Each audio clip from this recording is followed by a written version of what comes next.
Mercedes was breaking the lap record at the famous Bathurst circuit in Australia with a modified AMG GT3. But why now? Let's start with a little history lesson. In 1894, the French newspaper Le Petit Journal was organizing a reliability contest for horseless carriages. All sorts of vehicles without horses registered, even bikes. They did some 50-kilometer qualifying runs around Paris to choose the best candidates for the main event. A trip from Paris to Rouen. That's 126 kilometers. So 102 registered and only 21 qualified for the event. This is today regarded as the first car race in history. These vehicles had electric, steam and combustion drivetrains.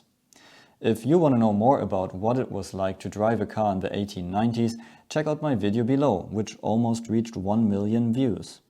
So, of the 21 cars, 17 reached the finish line, and the winner was the later famous Albert de Dion in his self-built steam car, and even with a sort of trailer at the back.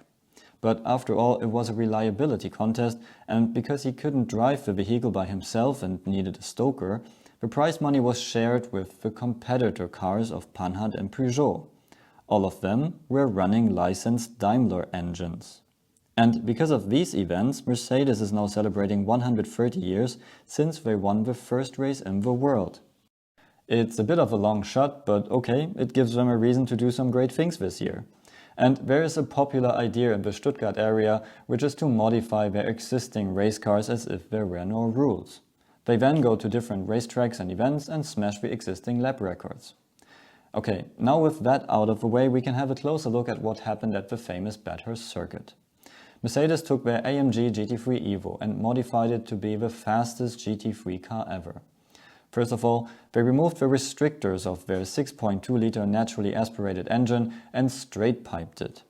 It now has around 650 horsepower, which is around 100 horsepower more than normal, and it sounds great. And Mercedes optimized aerodynamics. Mercedes claims to have changed the front bumper and splitter, but to be honest, I cannot see a difference to the EVO version.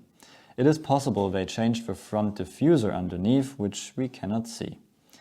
At the sides, we could see that they changed to wing-shaped mirror stalks with a huge end plate. And the sills underneath have a different shape. We can also see that the floor is sticking out at the sides, so it's a bit wider.